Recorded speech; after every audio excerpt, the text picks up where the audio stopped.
3월 25일 84일차 365 대화를 위한 성경 통독 시간입니다.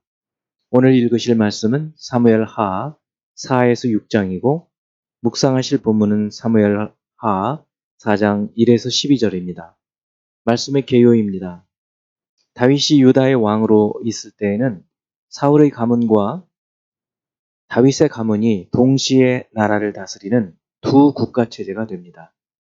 서서히 사울의 가문의 영향력이 감소되고 다윗의 가문은 강해지기 시작합니다. 4장 1에서 4절은 사울의 아들 이스보셋을 암살한 바하나와 레갑, 그리고 사울 가문의 남은 자 무비보셋을 소개하고 5에서 12절은 레갑과 바하나가 이스보셋을 암살하고 다윗에게 갔을 때 다윗이 그들을 처형한 이야기입니다. 5장 1에서 5절은 이스라엘 모든 지파에게 기름 부음을 받은 다윗이 30세에 통일 왕국 왕이 되어 헤브론에서 7년 6개월, 예루살렘에서 33년 동안 이스라엘을 다스린 것. 6에서 10절은 다윗이 예루살렘을 정복하고 다윗성이라고 부르고 천도한 것을 다룹니다. 11에서 12절은 다윗이 백향목 왕궁을 지은 것과 여호와께서 자신을 왕으로 삼으시고 이스라엘을 위하여 나라를 높이신 것을 다윗이 깨달은 것을. 3에서 16절은 다윗이 예루살렘에서 얻은 자녀들의 명단. 7에서 25절은 다윗이 이스라엘의 왕으로 즉위한 초기에 두 번에 걸쳐 블레셋이 침략한 것과 다윗이 모두 승리한 것을 말하고 있습니다. 6장 1에서 5절은 다윗이 하나님의 법궤를 예루살렘에 옮길 계획을 세우고 바알레 유다, 기럇 여아림이죠. 여기에 방치되고 있던 언약궤를 찾아서 예루살렘으로 옮기는 것. 6에서 11절은 하나님의 율법대로 운반하지 않았던 이유로 우스사가 죽임을 당하자 다윗이 두려워서 예루살렘으로 옮겨오는 일을 중단하고 언약궤를 오벳에돔의 집에 둔 것을 기록합니다.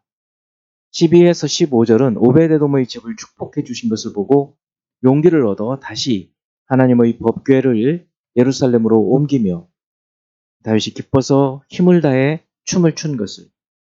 16에서 23절은 사울의 딸인 다윗의 아내 미갈이 이런 다윗의 모습을 보고 비웃고 비난하지만 다윗은 하나님 앞에서 어린아이처럼 되는 것을 부끄러워하지 않고 다윗을 보고 비웃은 미갈이 평생 자식을 낳지 못하게 되었다는 이야기입니다.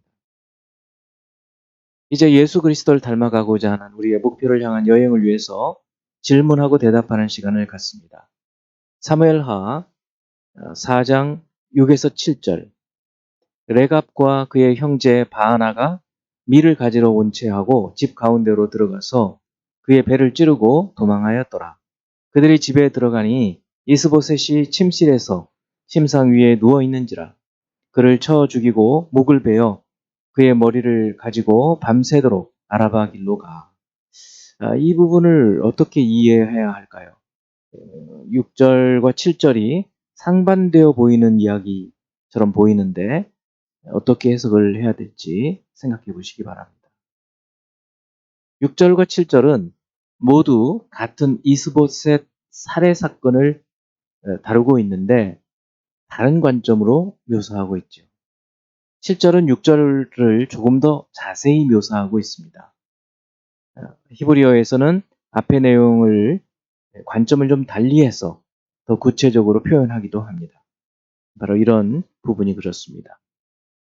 6절은 레갑과 그 형제 바하나가 어떻게 속임수를 써서 궁에 들어가 왕을 살해하고 도주했는지를 보여주고 7절은 그 살해 과정을 자세히 묘사해주고 있다고 볼 수 있습니다. 두 번째, 사무엘하 5장 3절. 이에 이스라엘 모든 장로가 헤브론에 이르러 왕에게 나오매 다윗 왕이 헤브론에서 여호와 앞에 그들과 언약을 맺으매 그들이 다윗에게 기름을 부어 이스라엘 왕으로 삼으니라. 다윗은 지금 몇 번째 기름 부음을 받고 있을까요? 또 기름을 붓는 것은 어떤 의미가 있을까요? 다윗은 맨 처음 사무엘에 의해서 이스라엘 왕으로 기름 부음을 받았고, 다음으로 유다 사람들에 의해서 유다 왕으로 세워지면서 기름 부음을 받고, 지금 세 번째로 이스라엘 모든 장로들에 의해서 기름 부음을 받습니다.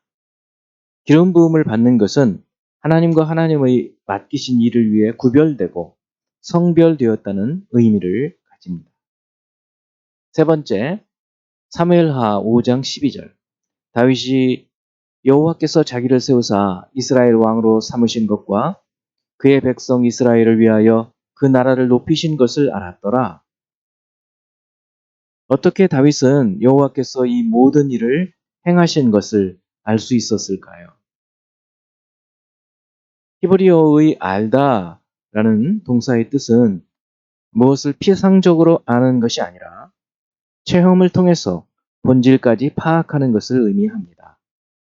이런 점에서 다윗은 그동안 그가 기름 부으심을 받고 모든 고난을 견딘 후에 왕으로 세움받고 나라가 견고하게 세워진 것을 보면서 이 모든 것을 하나님께서 하신 것임을 체험을 통해서 알았다는 그런 말입니다.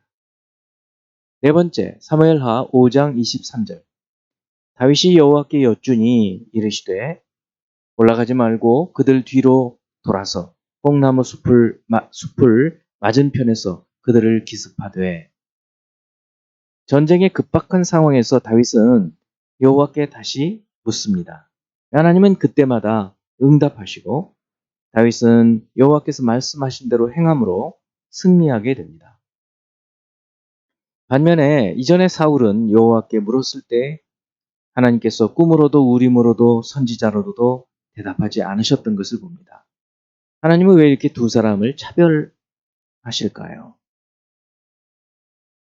한 사람은 하나님의 뜻을 따라서 행했고 다른 한 사람은 하나님의 뜻과 상관없이 자기 뜻대로 행했기 때문입니다. 하나님은 하나님의 뜻을 따라 행하는 자에게는 응답하시지만 그렇지 않은 사람에게는 응답하지 않으십니다. 그러나 간절히 하나님 앞에서 회개하고 그분의 뜻을 구하면 하나님 반드시 응답하십니다. 다섯 번째, 사무엘하 6장 7절. 여호와 하나님이 웃사가 잘못함으로 말미암아 진노하사 그를 그곳에서 치시니 그가 거기 하나님의 궤 곁에서 죽으니라. 웃사의 잘못은 무엇일까요? 첫째, 법궤는 언약궤는 제사장이 어깨로 메고 가야 하는데 이방의 방법, 이전에 사무엘상에서 블레셋 사람들이 이 방법을 썼죠. 이방의 방법인 수레로 운반했기 때문이고, 두 번째는 레위 자손 중에서도 고핫 자손이 어깨로 메어야 하는데 웃사가 고핫 자손인지는 알 수가 없지만 설령 고핫 자손이라 하더라도 만졌기 때문에 징계하신 것입니다. 이제 한 구절을 묵상하며 교훈으로 삼고 기도하는 시간을 갖습니다. 잠언 16장 1절. 마음의 경영은 사람에게 있어도 말의 응답은 여호와께로부터 나오느니라. 오늘 다윗의 삶을 볼 때 다윗이 흠이 없는 사람은 아니었지만 그의 삶의 전반에 걸쳐서 그는 항상 위기의 때나 또 어떤 큰 일을 행할 때마다 하나님께 묻고 또 응답을 기다리면서 행하였던 것을 봅니다. 그래서 기도의 응답은 하나님께로 나오는 것입니다. 우리가 마음에 계획한 것, 그것이 다 이루어지지는 않습니다. 그러므로 우리가 마음에 계획한 것이 하나님의 뜻에 합한 것인지 아닌지 묻고 기도하는 그런 삶을 살아야 될 줄로 압니다. 기도하겠습니다.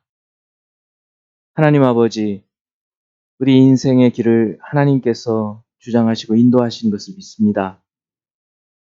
어떤 일을 행할 때마다 이 뜻이 이것이 하나님의 뜻에 부합하는지 아닌지 항상 묻고 행하게 도우시고 또 공동체로도 이것을 함께 묻고 행할 수 있는 저희들이 되게 하여 주옵소서.